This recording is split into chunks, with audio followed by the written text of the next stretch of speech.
Sample IELTS speaking test, helping others.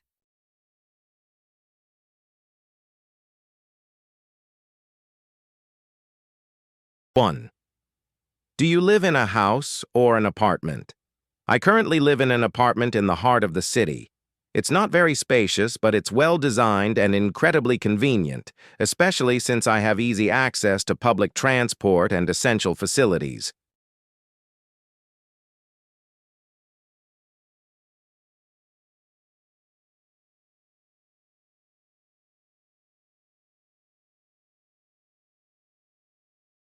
2. What do you like most about your place? What I appreciate most is the sense of privacy and the calm environment. Even though it's located in a busy area, the apartment is well insulated, so I can enjoy peace and quiet after a hectic day.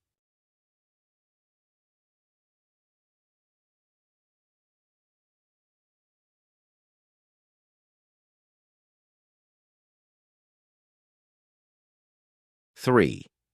Have you ever considered moving to a different place? Yes, I've thought about relocating to a quieter, greener area, perhaps the suburbs or countryside. I believe a change in environment could bring a better work-life balance.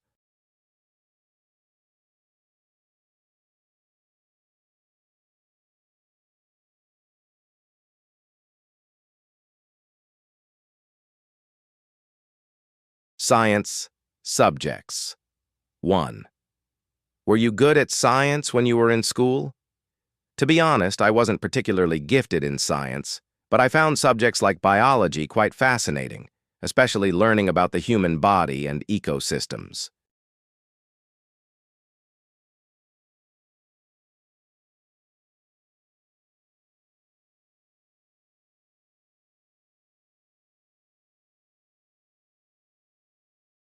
2. Why do you think science is important? Science lays the foundation for technological and medical advances. It helps us solve complex problems and make informed decisions about health, the environment, and even our daily lives.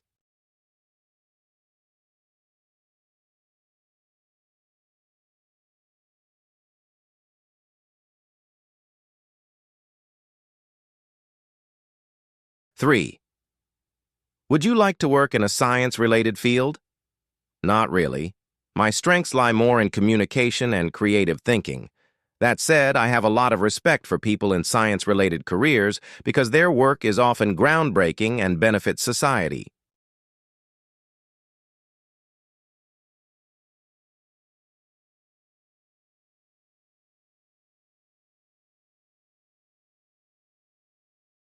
Four.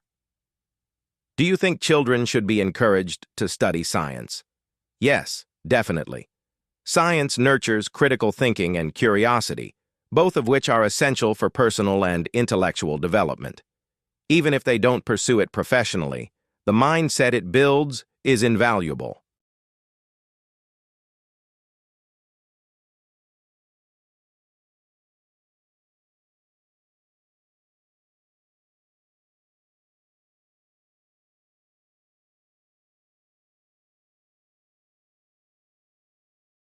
Part 2. Describe a time when you helped a child. You should say who the child was, how you helped, why you helped, and explain how you felt about it. Who the child was. One memorable time I helped a child was about a year ago when I volunteered at a local community center that organized weekend classes for underprivileged children. The child I helped was a little girl named Lynn, who was around 7 years old.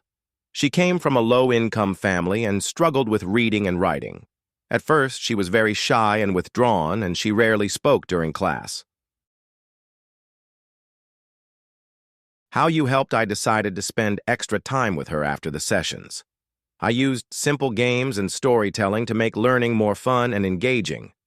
I also gave her a notebook where she could draw or write anything she liked without worrying about spelling or grammar. Slowly, she started to open up. I noticed that she was actually quite imaginative and had a natural curiosity which just needed to be nurtured. Why you helped. The reason I helped her was simple. I could see that she just needed someone to believe in her. Sometimes, a bit of attention and patience can make a huge difference in a child's confidence. And explain how you felt about it. I felt incredibly touched and inspired throughout the experience. It reminded me that helping others, especially children, isn't always about doing something big. It's about being present and making them feel seen and supported. Watching Lynn grow more confident and expressive over time was truly rewarding. That experience has stayed with me and continues to motivate me to support children whenever I get the chance.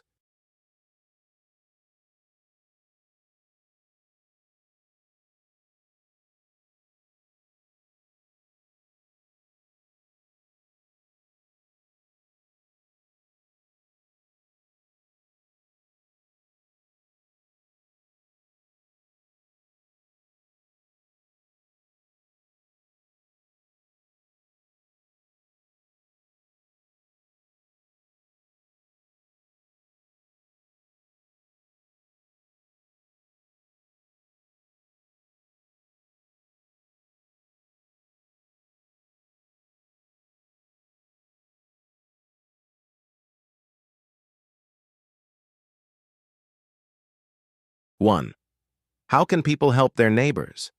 There are many simple yet meaningful ways to support our neighbors. For instance, offering to help with errands, sharing food during special occasions, or simply checking in on them regularly can create a strong sense of community and belonging. In emergencies such as illness or natural disasters, neighbors can play a crucial role in providing immediate assistance, especially when professional help hasn't arrived yet. Even small acts of kindness, like saying hello or helping carry groceries, can go a long way in building trust and connection.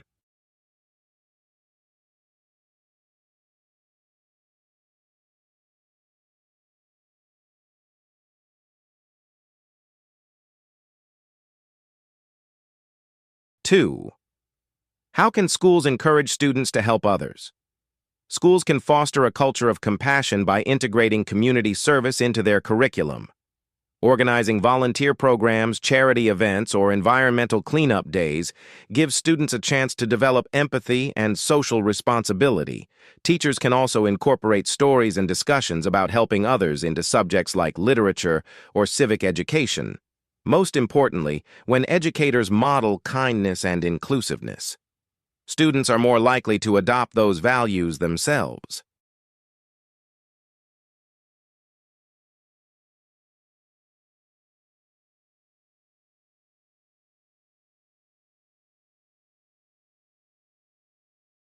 3. Do you agree that developed countries should help developing ones by giving training and skills? Yes, I completely agree. Providing skills-based assistance is far more sustainable than just giving financial aid. When developing countries receive proper training in fields like education, healthcare, or agriculture, they can gradually become more self-reliant. This kind of support creates long-term growth and reduces dependence. It's also a form of empowerment, helping individuals and communities build a better future with dignity.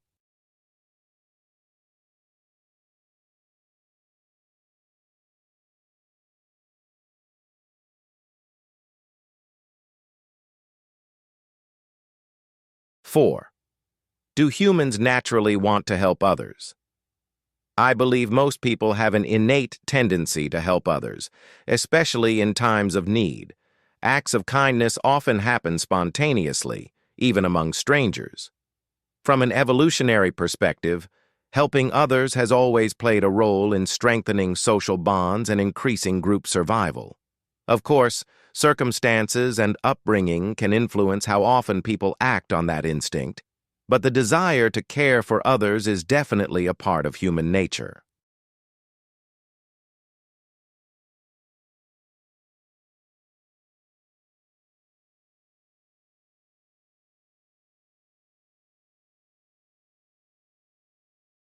Five, should international aid be increased? In many cases, yes.